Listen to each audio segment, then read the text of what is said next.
The steady drone of the Boeing 777 engines reverberated through the cabin, mingling with the quiet murmur of conversations. High above the sprawling, unending green expanse of the Amazon, the plane traced its route back to the United States. Amidst the sea of passengers, Lieutenant Sarah Collins sat in an aisle seat, her U.S. Army combat uniform standing out. Her heart weighed heavy with exhaustion, but her mind was solely focused on one thing: reuniting with her family.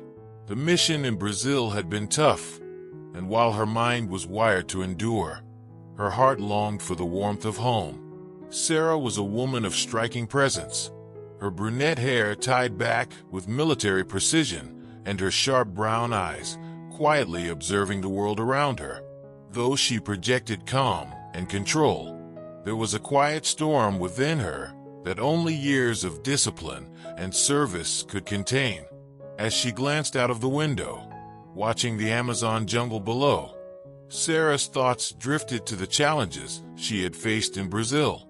Each mission left its mark, a reminder of why she did what she did.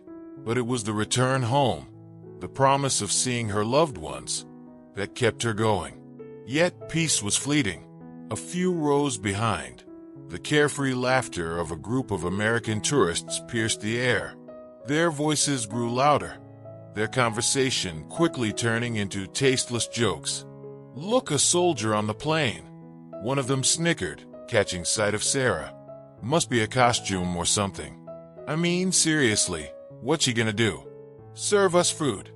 The others burst into laughter, the noise filling the cabin.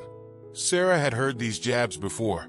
She had encountered this type of ignorance too many times, and every time, she chose to ignore it.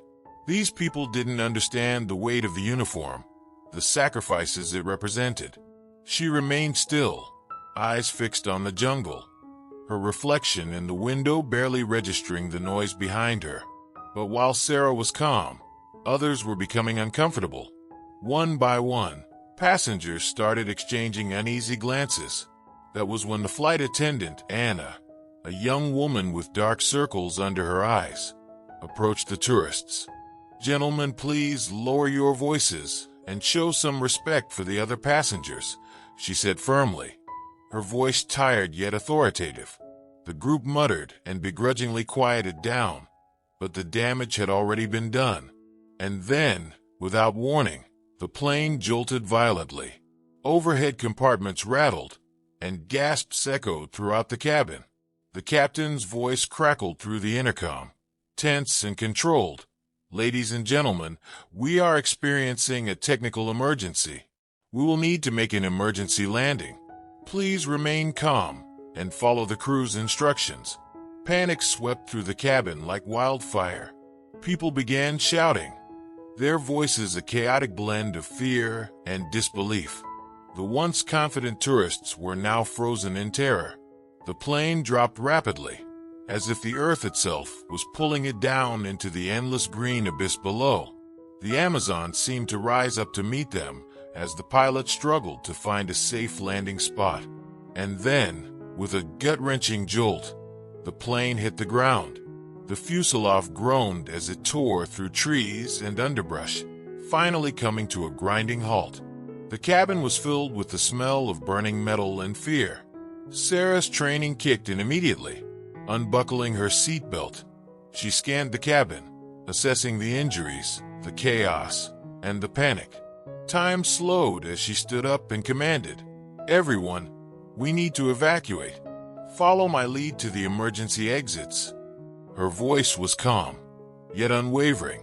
People hesitated, confused, but something about the firmness in her voice broke through their fear. They began to move. Captain Reynolds, the flight's commander, approached her, attempting to regain control. "I'm the captain here, Lieutenant," he said, his voice edged with frustration. But Sarah stood her ground. "Sir, I'm a survival expert trained in jungle terrain. We need to get everyone out now before it's too late." Her words cut through his resistance. Reluctantly, he gave her the nod. She was in charge. The immediate danger loomed over them like a shadow.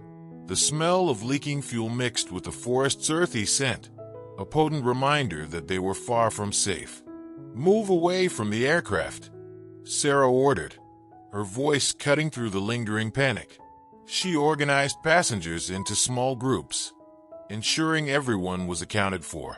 Supplies were gathered, makeshift shelters were constructed, and Sarah maintained order as night began to fall. The tourists, once so full of bravado, were now meek and silent. One of them, Mark, had broken his leg during the crash. His face was pale, his arrogance replaced with helplessness.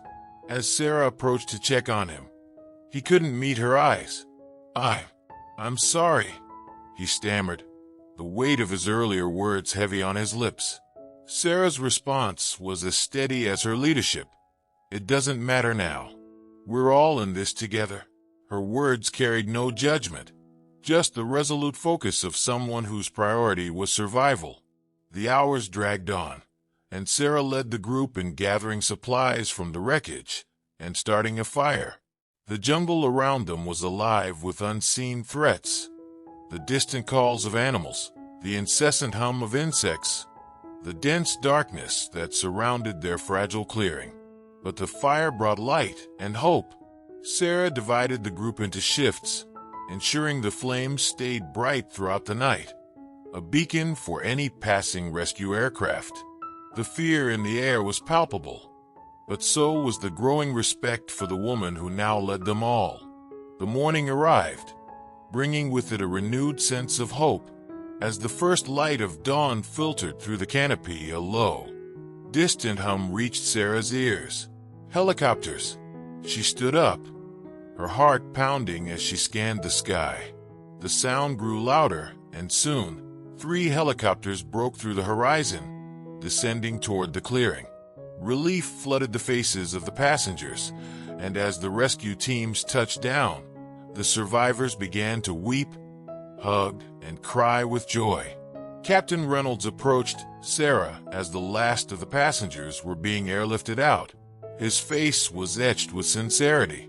"Lieutenant Collins, I owe you an apology. You saved all of us.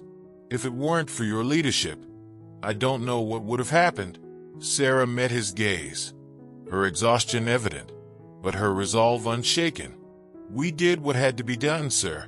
As Sarah boarded the helicopter, she took one final look at the clearing, the place that had transformed from a scene of terror to one of survival and hope. The tourists, especially Mark, now watched her with a mixture of awe and gratitude. As the helicopter lifted into the air, the dense green jungle falling away beneath them, Sarah knew that this experience had changed them all. They had faced death together, and it was her unwavering strength that had carried them through. Thank you for watching this powerful story of survival and leadership in the face of adversity. If this story moved you, don't forget to like this video, subscribe, and turn on notifications for more inspiring and heart-pounding content. What would you do in a life-threatening situation like this?